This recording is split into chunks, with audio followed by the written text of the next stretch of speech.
What's up everyone, OJ here. Welcome back to another video. Today, we've got some awesome information for you guys. But before we get into that, please make sure you hit that like button, subscribe if you're someone new, and click that notification bell to get my videos first. Now, we're starting off with a ton of Nintendo Switch financial information, going over a variety of interesting topics. So for example, how's the Nintendo Switch OLED doing? Also, Nintendo planning the future, the next generation system, and how they're investing their money into what we're going to get to play as consumers. Also, Nintendo Switch Online Plus expansion pack, what's going on with the service? How do they plan on improving it? Plus also how many people are subscribed to the service just in general when it comes to Nintendo Switch Online. So we're gonna go ahead and start off right here. All of this is either gonna be paraphrased or quoted from Shuntaro Furukawa and the investor meeting. So Shuntaro Furukawa talked about how they do have a high number of games that are releasing next year. They've got some big first party titles like The Legend of Zelda Breath of the Wild 2, for example.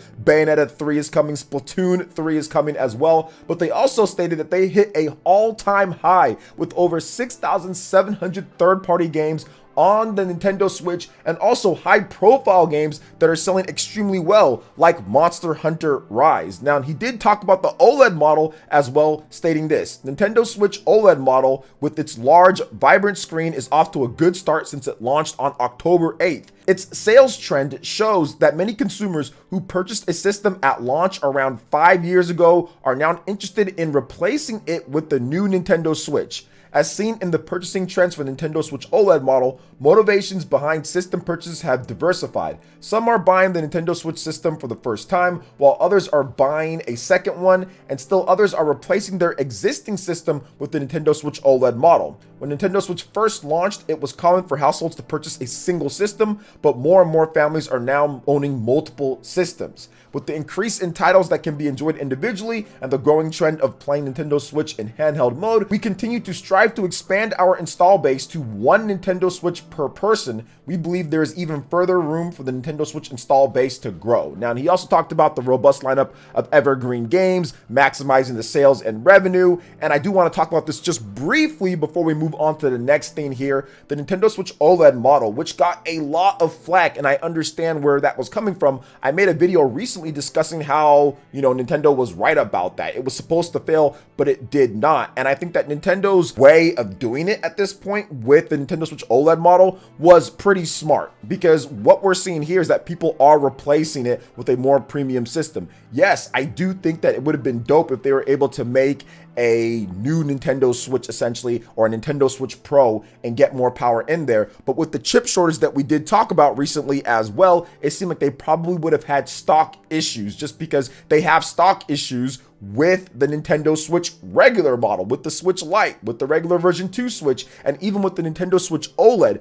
The semiconductor shortage is causing issues. So overall, maybe it was a good idea, or at least it seems like that they just went with what they knew that they can supply, and they did have to cut things down when it comes to the production of the Nintendo Switch by millions of units. So far, so good for the Nintendo Switch OLED, and I do see that system with the screen, with the premium build quality, and of course, at least the psychological aspect of people saying, oh, well, at least maybe these Joy-Cons might be the newer model or newer, and maybe they fixed something. I do see people kind of going out and buying the Nintendo Switch OLED to replace what they've had before, or just enthusiasts looking for that OLED display. Because I'll be honest, as someone who owns an LG CX TV, it's hard to go from that LG CX to not having that on that LCD screen when I'm so used to playing my games on the LG CX OLED screen that I have in my living room. So I think that's it with that. Now, moving on to the next topic here, we're going to be discussing Nintendo and how they're planning their new system with the future, and how this cash will be used with what they're doing.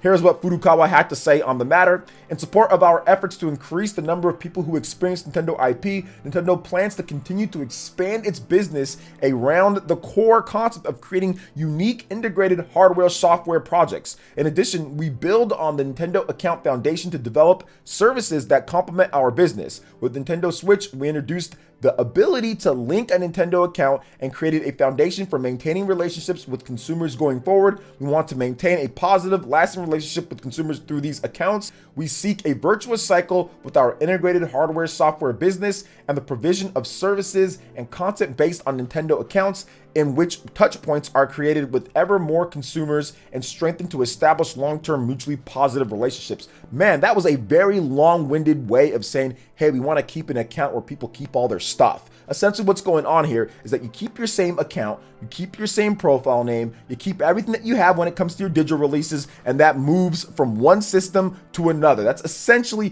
what he's trying to say here with all of that relationship, almost like how Xbox and PlayStation have been doing it. Now, before in the past with Nintendo, it's been, this is the system, you make your account, if they even do accounts, and it's just on that system, and that's it. When the next system comes out, it's done. That's it. Nothing moves over. It's all done. Everything's on that last system. You might have been able to import a Mii or something like that, but for the most part, there was no account that transferred over. This is the first true gen where Nintendo's saying, okay, we're actually going to have a relationship and probably keep that to where it's the next one. Even with the Wii U, nothing really transferred over too much outside of a few things online that you can do with your accounts linked, but this is the first one. This is the first time that they've actually done it. So hopefully that means that like all of our stuff that we've had when it comes to digital releases and when it comes to other things moves from one system to another, which is, I think that's what he's trying to say here. So let's go ahead and talk a little bit more about what he had to say with the cash utilization and what they're doing, how they're investing all this money they're making off of the software and also on the Nintendo Switch itself, because they're making a ton of money. Now, if you look here, there is a slide that I'm putting up. It says, in addition to conventional investments in research and development, or R&D for short, and capital expenditures, efforts will also be made in these areas. You have field summary amount. So starting off with the field in this column, building software assets. We've got games and non-game entertainment. Top one with games, expand game software development frameworks inside the Nintendo group. So what you're saying there is we're going to invest more money into video games and making video games. Now, if you go right below it, it says pursue business opportunities that have affinity with game business. So visual content. So that's going to be stuff like movies, and that's going to be other things as well, which we've seen them do when it comes to clothing and other stuff like that. Now, if you go to the next column here with the amount, 150 billion yen, up to that amount. So they're putting a large amount into that. Now, on the bottom, what we have here, it states a foundation for maintaining and expanding relations with consumers. So maintain and expand relations with consumers centered on Nintendo accounts, build infrastructure, and continue to forge partnerships. That's up to 300 billion yen when it comes to that. So they're investing heavily into the Nintendo Switch Online and also into the Nintendo accounts and their online, which they have a lot of work to do, which we'll talk about as well. But I like to see that they're investing into the software. I like to see that they're investing into building a better infrastructure, because they do need to do that. That's something where Nintendo is a bit weak on that end. And also for the next generation system, which I think that's where all of this money comes from with the 300 billion yen, is that not only do you have to make sure that everything is good on this system, but you also have to make sure that when you're planning that it all integrates into the next system with the accounts and everything works perfectly. You've got to invest for that to work. Microsoft and Sony have invested tons of money, millions, if not billions of dollars into that. So it's time that Nintendo starts investing into that as well and getting better, because right now they are third when it comes to that. They are not in the first place. They are in third in that. So it's good to see. Now, next up, Nintendo Switch Online. This is also very important, and I think it ties into what we were just talking about, and that's Nintendo Switch Online members are at over 32 million at this point, and they did talk about how the service will be improved and expanded with new titles, new games, or features. So here's what Shuntaro Furukawa had to say this, and I'm pretty sure this is going to be a firestorm when it comes to what people say online, considering how people responded to the Nintendo Switch Online Plus expansion pack. So Furukawa had this to say, quote, "The number of members who are subscribed to Nintendo Switch Online, a service for Nintendo Switch users, is increasing along with the growth of the hardware install base. It has reached more than 32 million accounts as of September 2021. By enhancing services, we have increased the opportunities for members to continue playing Nintendo Switch. These enhancements include game trial events, which allow users to play specific titles during a specific time period, in addition to member exclusive games. Last month, we released Nintendo Switch Online Plus Expansion Pack, a new membership plan that adds content to the existing service. Going forward, we will continue to improve and expand both Nintendo Switch Online and Nintendo Switch Online Plus expansion pack, striving to provide services that satisfy consumers. Also note, the number of paid memberships is the total number of users subscribing to either Nintendo Switch Online or Nintendo Switch Online Plus expansion pack, including those who belong to the service through a family membership and therefore do not pay individual fees. So it's the total number when it comes to everything. Now, I do want to talk about this just briefly before we touch on one more note here. I think that Nintendo definitely has their work cut out for them when it comes to some of what people say online. And when it comes to the core consumers out there, there seem to be a large number of people that are not satisfied with what they're doing on their online front. And I think that they need to continue investing in there. Now, myself personally, I definitely think that Nintendo started off rough and it's been multiple years, but we have seen that the online play has improved just a bit with the NPLN system. So stuff like Monster Hunter Rise is using that. Mario Party Superstars as well is built off of what they've invested into. Some of the older games didn't take advantage of that because they were still using what Nintendo used before from the Wii U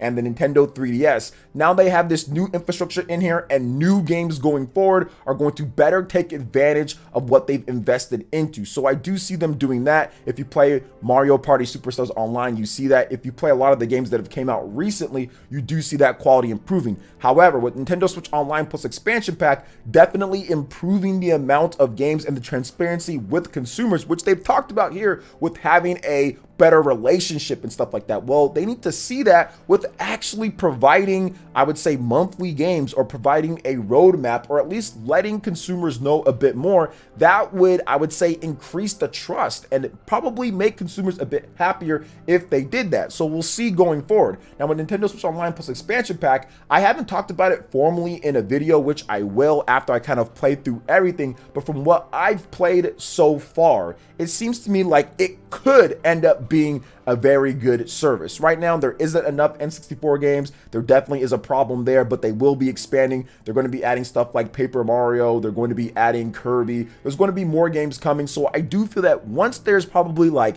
15, 20 range of N64 games, people will start feeling that that is a better value and probably go in a bit more. And also, of course, the Sega Genesis games, apparently those are fantastic on there, all with online play with N64 and Genesis. So I feel that Nintendo does have their work cut out for them. They have to make sure that the emulation is a bit better from what people are expecting. I get that it's still probably better than what Nintendo's done before, but it would be nice if that was improved as well. So just making sure that everything kind of runs a bit smoother in terms of the communication, in addition to what you're actually putting out there, and getting those games out at a bit faster clip, just because the Super Nintendo and the NES was kind of slow. So we'll see if that actually improves going forward. Based off of what they're saying in these slides, it does seem like more investment is being made. So we'll see how it all actually turns out. But Nintendo does have their work cut out for them when it comes to that. Now, I do want to touch on one more thing here, and that's Nintendo discussing the number of annual playing users on the Nintendo Switch. Engagement is very important. Nintendo hit all-time lows in engagement with the 3DS and the Wii U when it comes to their portable division and their home console division. Now they have a combined division, so that's good. Obviously, you can kind of say, hey, look at all these people playing, but I think it's important to note what is going on here. So you guys are seeing the graphs right here, and here is the full comments of Shuntaro Furukawa on this. Now, this graph does show the number of annual playing users. It indicates the number of users who play Nintendo Switch software between April and the following March, which is our first fiscal year. Out of the Nintendo accounts linked to Nintendo Switch systems, these are cases where more than one Nintendo account are connected to the same Nintendo Switch system, so the maximum number does not match Nintendo Switch sell-through. Consumers have continued to play Nintendo Switch since launch of March 2017, and the number of annual players users have steadily increased. The number for this fiscal year has already passed 79 million during the first half, and it is expected more will play Nintendo Switch throughout this fiscal year, especially with games like Shin Megami Tensei 5 coming out very soon here, and also Pokemon Brilliant Diamond and Shining Pearl. So there's definitely some good games to play. And of course, as Nintendo starts promoting more with the holiday sales of games like Metroid Dread, Animal Crossing, and Legend of Zelda Skyward Sword HD. So there's definitely a lot of games to play. And obviously, yeah, you want to have that big base. If you look at what they did before in the previous fiscal year, you had 87 million in terms of annual playing users. Now already at 79 million. So they're less than 10 million already there, and they still have the rest of the year to go with the holiday season coming up, with their Mario Kart bundles coming up, with everything there. So it's going to surpass that. So it would be pretty cool if they're able to hit a hot streak and kind of get near 100 million. That would be very nice, but we'll see. I think more users kind of jump in with Pokemon and with SMT. So very good on that front. So what are your thoughts on all this, guys? I know it was a lot of information, but it's also important as well to see what Nintendo's doing, the future, how they're planning things. What are your thoughts on Nintendo Switch and everything that's going on here, guys? Let me know in the comment section below. All right, guys, that wraps it up for this video here. Thank you so much for watching. I do appreciate it. Please make sure you hit that like button, subscribe if you're someone new, click that notification bell, and we will see you for the next video. Peace.